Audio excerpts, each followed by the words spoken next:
Hey, Todd Burrier from toddburrier.com. So conflict is part of life, right? It's part of life.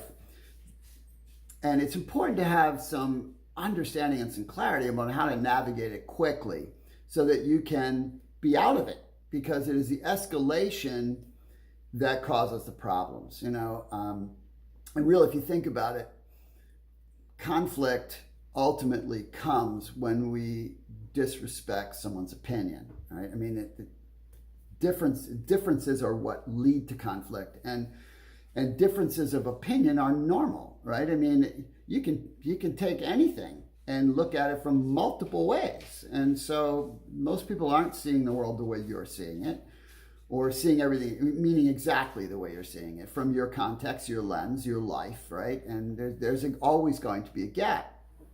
The challenge comes, right, when we disrespect that. And, it took me a long time to learn this. I'm a non-confrontational person. I grew up in a household where if there was conflict, you got the silent treatment, right? That's what it was. You didn't deal with it.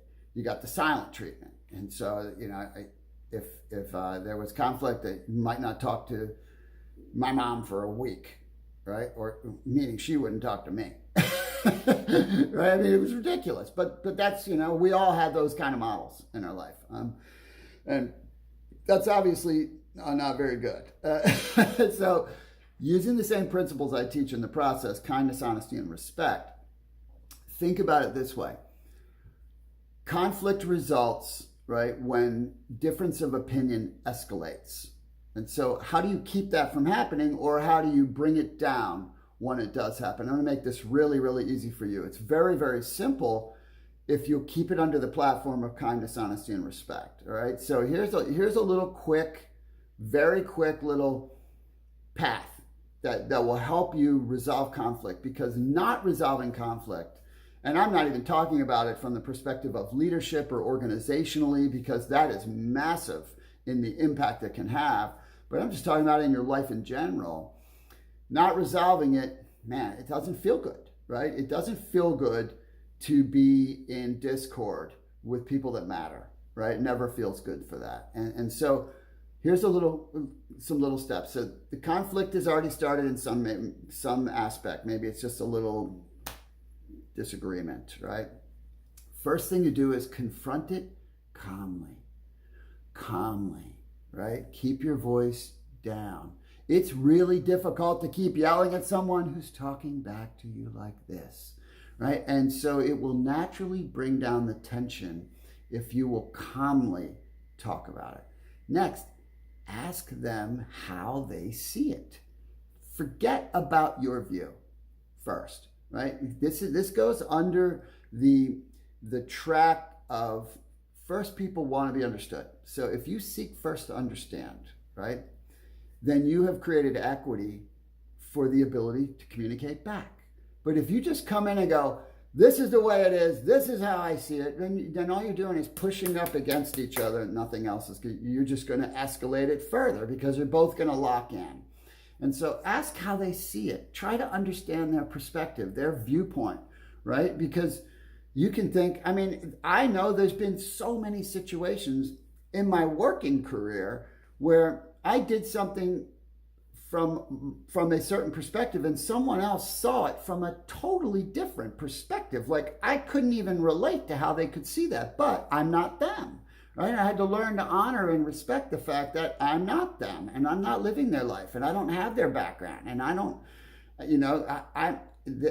everything we come into it from the perspective of our life experience. That's what drives our lens, and that's how we see things. That's how we make our assumptions and all these other things that go into that communication gap among people. And so ask them how they see it and how it made them feel, right? And allow them to talk about it. Them talking about it will further bring it down from a tension perspective for them, because they're getting it off their chest, right? They're getting it out. And make sure you're focusing on the issue, not the person, right? The problem is the problem. Another area is we make the person the problem. It's not the person, it's the problem. And so focus on the problem. Don't focus on the person, right? Yeah, I mean, yes, you're focusing on the person to try to understand their feelings, but as it relates to the issue, keep the issue, right? Don't make the person the issue. And that's another thing that happens is it becomes personal too fast. And once it becomes personal, it's no longer about the issue. Then it's about people, and that's when really hurtful things happen. And so the next piece is once they've had a chance, then just share how you saw it, right? Share how you saw it, and truthfully, right? No effort to manipulate, open, authentic, honest, and then apologize. I mean, this is easy stuff. It's easy stuff when we get rid of the idea we have to win, right? You can be right and lose, right? You understand what I'm saying? And so apologize, and that it happened, and that, you know, any role that you played in it, and then be respectful. You know, there are many times when you're not going to be able to agree, right? That's just okay. And so you can agree to disagree in an agreeable way. And so if you're respectful of others, then the apology and the acceptance of, you know, we just don't see eye to eye on this, and that's okay. I love you anyway. You know, I don't expect us to be always perfectly compatible in every decision. That's not natural for all human beings to be that way, right? So that will be very helpful. So confront it calmly, and then ask how they see it, and make sure you seek to understand that, and then focus on the issue, not the person, and share how you see it, then apologize, own up what's yours to own up, and then be respectful about whatever the determination is. And that will really help. And in my book, Leading with Heart, I talk about conflict in leadership in home business organizations. That will really be helpful if you're in that world, but it'll also help you otherwise, because it's the same concepts I teach corporations. So anyway, hope that was helpful for you. Feel free to share if you think this was of value, and thanks for watching.